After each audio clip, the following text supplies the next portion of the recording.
data bakundwa nshuti z'umusaraba wa Kristo, ndabashuje cyane.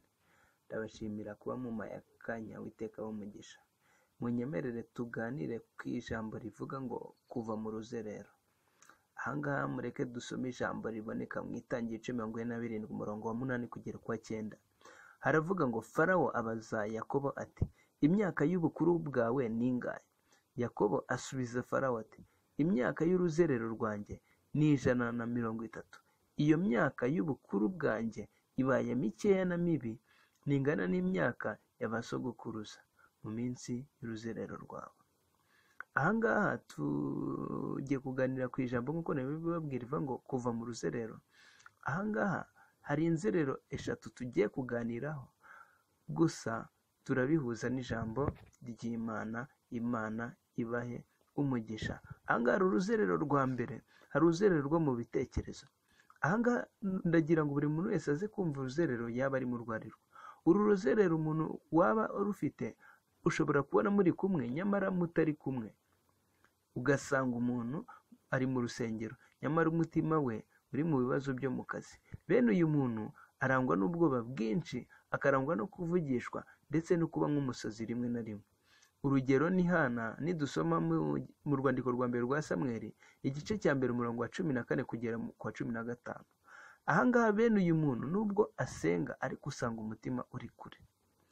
Ahangaha uruzerero rwa kabiri turi buze kureba ni uruzerero rw'ubuzima. Ahangaha mu gifaransa hari icyo bita nomadisme.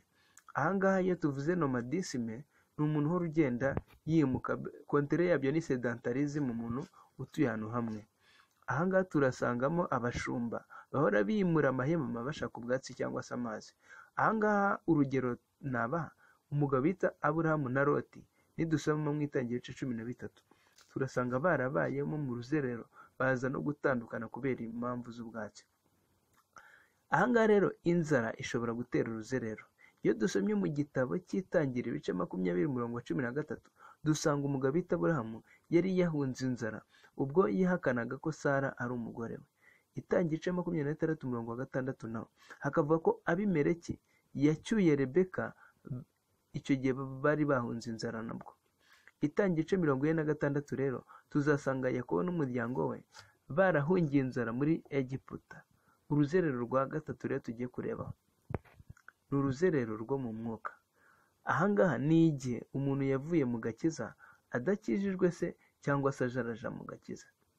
Ikintu kigaragaza umukristo uri mu ruzerero uzasanga yarahindutse, asigaranye imyemerere, imikorere n'indangagaciro zitandukanye n'iza gikristo. Ahangaha wenda nko muri bihe bya COVID-19 uzasanga wenda umuntu hari imyemerere yari afite ubu yaragiye yihindura, agenda atagatifuza nk'inzoga, akaba asigaye avuga ngo ariko se ngo kunywaho gakeya ngo bitwaye iki. Cyane ko ibi bihe abantu batajye mu rusengero, abantu benshi cyangwa se bamwe na bamwe bagiye bagwa. Ahangaha imikorere n'indangagaciro ziba zitandukanye n'iza gikristo. Urugero, hari kaminuza imwe nzi hadutsemo ubuyobe, bafata abaririmbyi basambanye bagasubiza ko bababara ibyaha bakoze, bakora n'ibyo bazakora. Mwibaze namwe. Ahangaha rero iyo dusomye bibilia, ijambo ry'Imana, hari abantu dusanga barigeze kuba mu ruzerero rwo muri ubu buryo bw'umwuka. Ahangaha n'urugero tuzasanga umwana w'ikirara muri Luka 15 umurongo wa 11 kugera kwa 20. Ahangaha tuzasanga uriya mwana w'ikirara wagurishije ibyo afite, arangije arasohoka, niko babyita, cyangwa se arasuhuka ajya mu gihugu cya kure, nyamara aragenda ngo abyayishira rirye, birangije birashira, arangije aragaruka. Uriya mwana rero yari mu ruzerero. Ahangaha rero umukobwa wa Yakobo witwaga Dina, nawe nidusoma mu Itangiriro 32 umurongo wa 1 kugera kwa 3, nawe yari ari mu ruzerero. Igihe yavaga mu rugo iwabo yarangiza akajya gutembera kugeza ubwo Shekemu mwene Hamori umunyamahanga aryamana nawe. Uriya nawe yari afite uruzerero, kuko iyo aza kuba adafite uruzerero yari kumenya ibyo Abisiraheli baziraga. Ahangaha nidusoma umuntu bita Rubeni aryamana na mukase, Itangiriro 35 umurongo wa 22, nabwo ni uruzerero, kuko ijambo ryavuze ko yaryamanye n'imfura ya se, ariko ise arangije ajya gute arabimenya. Undi muntu noneho hari uwo bita Simewoni na Lewi n'abana ba Yakobo, ubwo bamwe barimburaga Shekemu n'umuryango we. Tuzabisoma mu Itangiriro igice 34 umurongo wa 13 kugera kwa 30. Rero uruzerero rwa bene Yakobo rwagize ingaruka zikomeye cyane. Icya mbere, rwatumye Robeni aryamana na mukase kandi kizira. Rwatumye Dina azerera mu banyamahanga agafatwa ku ngufu. Ahangaha ndaburira abakobwa bakijijwe, mujya mu mageto y'abasore uko mwishakiye, bizababera bibi. Ikindi noneho, rwatumye Simewoni na Lewi bihorera. Iyi mico aba basore bayikuraga mu nshuti mbi bagiraga gute, bakora icyaha cy'ubwicanyi. Nyamara Yakobo siko yabishakaga, nubwo uriya muryango wa Shekemu bari bahemukiye umwana wa Yakobo. Uriya mwana w'ikirara rero nawe uruzerero rwe rwamuteye kwisanga mu busambanyi, mu biyobyabwenge, mu rusimbi n'ibindi. Iyo turebye neza izi ngaruka zo kuba mu ruzerero, tuzasanga umuntu uri mu ruzerero aba umubeshyi. Nitureba neza abantu bose tuzi bari mu ruzerero, tuzasanga baba ababeshyi. Urugero, umuntu uri mu ruzerero rw'ubukode, iyo baje kumwishyuza aravuga ngo ejo azayatanga, nyamara ntayo. Imana itanga amazu ku bantu bari mu bukode. Ahangaha umukristo kandi iyo ari mu ruzerero, nta byo kurya by'umwuka biba muri we, kuko babirya yagiye, ntakunda guterana. Ugasanga umukristo uri mu ruzerero, uyu munsi yajya gusengera ahangaha, ejo yagiye ahangaha, yagiye mu cyumba kwa kanaka, yagiye mu cyumba kwa kanaka. Mbese mu rusengero nta byo kurya by'umwuka byo mu rusengero abona, kubera ko mbese icyakamutunze bagitanga yagiye. Imana ijya itugirira neza, ugasanga nta aderesi agira, korari ntiyayibonekamo, iki ntiyakibonekamo. Imana itugirire neza. Ahangaha rero ni ukuvuga ngo umukristo uri mu ruzerero ni wa wundi akabeshya dirije akora ariko arwaye, kandi yagiye mu igeto. Umukobwa yagiye mu igeto gusambana. Imana ibagirire neza. Ahangaha rero ikindi, umuntu uri mu ruzerero tuzamusangana kwirukanwa. Ahangaha uko twabibonye, umwami w'igerare yaje kwirukana Isaka mu gihugu cye, nawe niko ujya usohorwa mu nzu. Uyu mukristo nawe uzasanga bahora bamutenga kwigabure kubera ibyaha ahoramo. Abapasiteri barihana, abapasiteri bari hano barabindusha. Imana itugire neza. Ahangaha ikindi tuzasanga kubura umugisha. Ahangaha ni ukuvuga ngo nta kwakira abashyitsi, kuko ntaho kubicaza, ntacyo kubaha. Imana igire neza abantu bari mu ruzerero. Rero uyu mukristo uzasanga atagitanga icya 10 n'amaturo kubera inyigisho yumvise z'ubuyobe zimubuza kugitanga. Urugero, Robeni yaje kubura umugisha kubera uruzerero, nk'uko twabonye Itangiriro igice 49 umurongo wa 2 kugera ku wa 10. Nusoma n'igitabo cya mbere cyo ku ngoma ibice 5 umurongo wa 1 tuzabihasanga. Ahangaha umuntu uri mu ruzerero, ikindi kintu tuzamusangana kuzirura ibyaziraga. Urugero, Robeni waryamanye nande na mukase. Uruzerero rw'ubuhunzi rwatumye benshi bamenya kurya inzoka, utunyamasyo, ibinyamunjongo. Muzagende muganira n'abantu bari mu bihugu bitandukanye, uzasanga barya ibyo babanye byose. Ahangaha gusezerana n'abadayimoni. Hari abantu bafitanye indahiro n'abadayimoni, basizwe amavuta y'abadayimoni kubera uruzerero. Bene data, mwitondere abahanuzi bose. Ntago abahanura bose babahanura mu izina rya Yesu. Ahangaha Isaka nawe yisanze yagiranye indahiro n'Abimeleki Umufilisitiya. Aha rero igisubizo cyo kuva mu ruzerero, ahantu guhungira muri Yesu Kristo. Ugasanga ukundanye n'abasore 10 nta bukwe, urwo ni uruzerero. Ikindi noneho ni ukuvuga ngo uzasanga umuntu adakizwa neza, umuntu uri mu ruzerero. Uzasanga umuntu akoze divorce, arongera ashatse, arongeye gutyo. Ibyo byose ni uruzerero. Imana rero itugire neza. Ijambo riravanga, abafite inyota nimuze ku mazi, n'abadafite n'ifeza nimuze kuri Kristo abahe ubuntu. Nk'uko wa mwana w'ikiraya yababariwe, niko natwe nitwicisha bugufi tuzababarirwa. Imana itugire neza bene data, tuve mu ruzerero, dukizwe neza, dushakishe ubwami bw'ijuru. Imana itugire neza.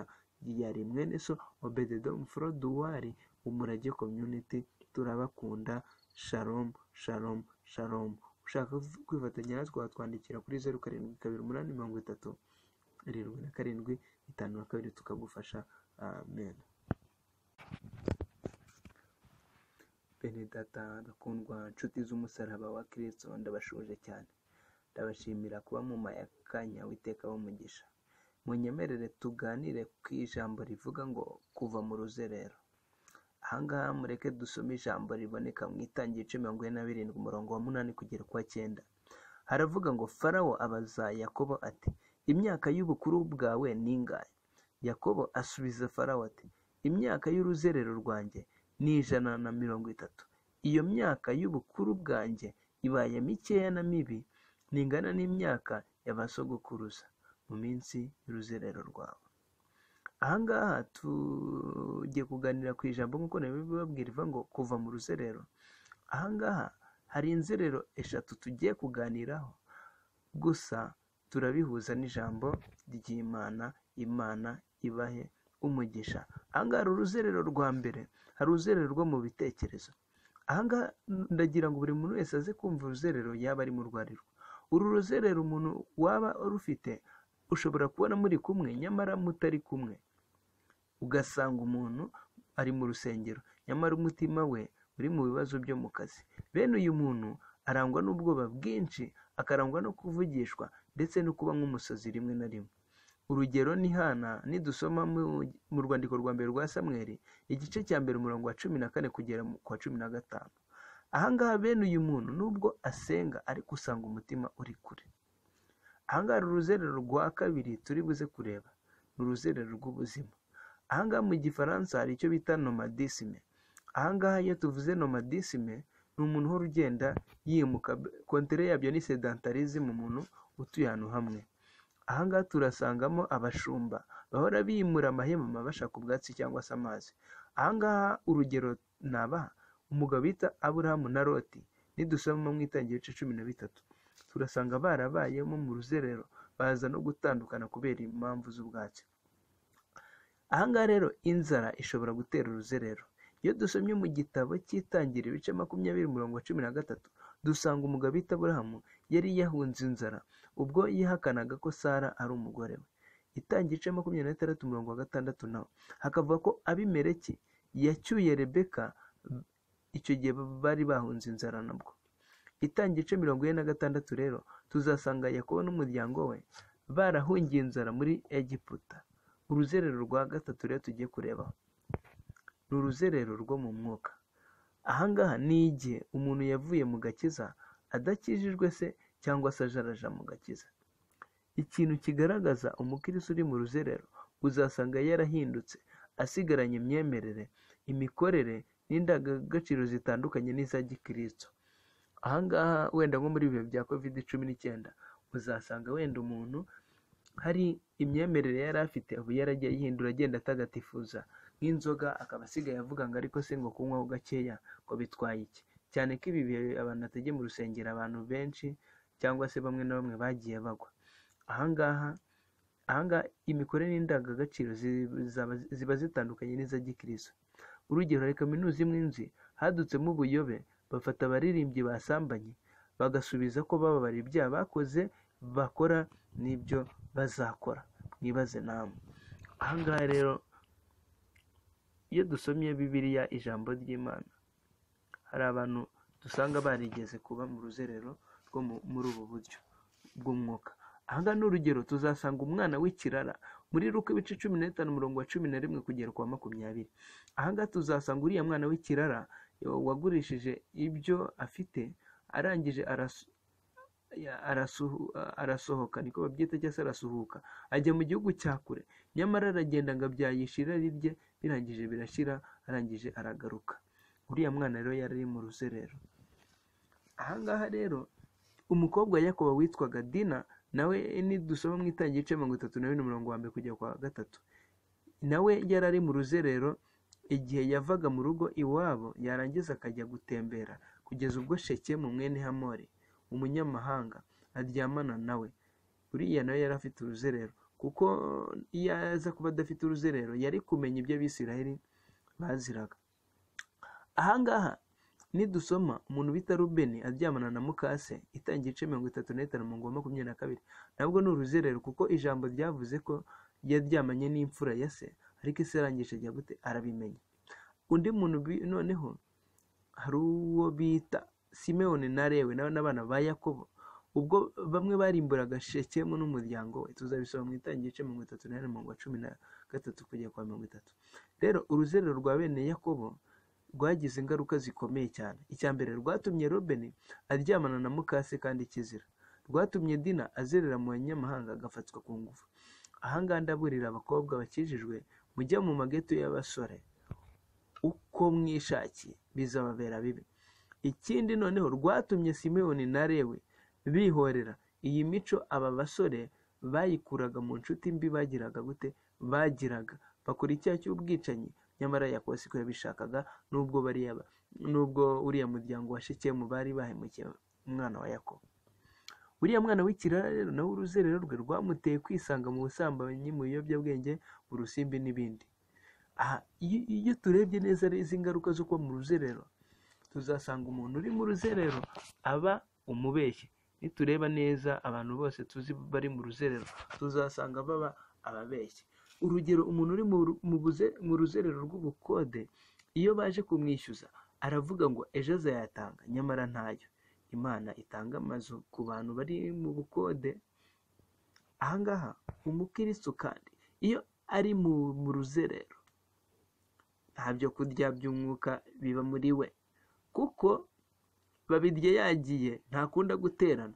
Ugasanga umukristo uri mu ruzerero, uyu munsi yajya gusengera ahangaha, ejo yagiye ahangaha, yagiye mu cyumba kwa kanaka, yagiye mu cyumba kwa kanaka. Mbese mu rusengero nta byo kurya by'umwuka byo mu rusengero abona, kubera ko mbese icyakamutunze bagitanga yagiye.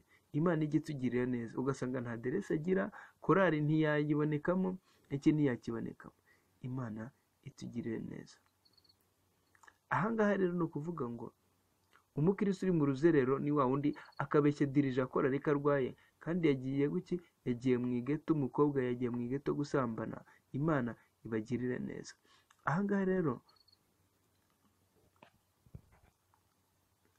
ikindi, umuntu uri mu ruzerero tuzamusangana kwirukanwa. Ahangaha uko twabibonye, umwami w'igerare yaje kwirukana Isaka mu gihugu cye, nawe niko ujya usohorwa mu nzu. Uyu mukristo nawe uzasanga bahora bamutenga ku igaburo kubera ibyaha ahoramo. Abapasiteri barihana, abapasiteri bari hano barabindusha. Imana itugire neza. Ahangaha ikindi tuzasanga kubura umugisha.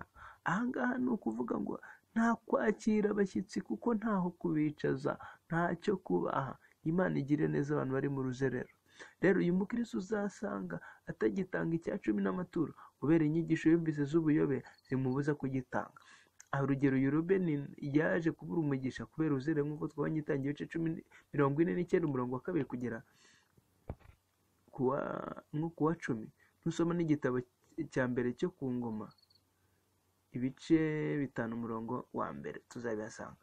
Ahangaha uri umuntu uri mu ruzerero, ikindi kintu tuzamusangana kuzirura ibyaziraga. Urugero, Robeni waryamanye nande na mukase. Uruzerero rw'ubuhunzi rwatumye benshi bamenya kurya inzoka, utunyamasyo, ibinyamunjongo. Muzagende muganira n'abantu bari mu bihugu bitandukanye, uzasanga barya ibyo babanye byose. Ahangaha gusezerana n'abadayimoni. Hari abantu bafitanye indahiro n'abadayimoni, basizwe amavuta y'abadayimoni kubera uruzerero. Bene data, mwitondere abahanuzi bose. Ntago abahanura bose babahanura mu izina rya Yesu. Ahangaha Isaka nawe yisanze yagiranye indahiro n'Abimeleki Umufilisitiya. Aha rero igisubizo cyo kuva mu ruzerero, ahantu guhungira muri Yesu Kristo. Ugasanga ukundanye n'abasore 10 nta bukwe. Urwo ni uruzerero. Ikindi noneho ni ukuvuga ngo uzasanga umuntu adakizwa neza, umuntu uri mu ruzerero. Uzasanga umuntu akoze divorce, yarongera ashatse, yarongeye gutyo. Ibyo byose ni uruzerero. Imana rero itugire neza. Ijambo riravuga ngo abafite inyota nimuze ku mazi, n'abadafite n'ifeza nimuze kuri Kristo abahera ubuntu. Nk'uko wa mwana w'ikiraya yababariwe, niko natwe nitwicisha bugufi tuzababarirwa. Imana itugire neza bene data, tuve mu ruzerero, dukizwe neza, dushakishe ubwami bw'ijuru. Imana itugire neza. Yari mwene so Obededom Froduwari, Umurage Community. Turabakunda. Shalom, shalom, shalom. ushaka kwifatanya natwe watwandikira kuri 0728 772 tukagufasha. Amen.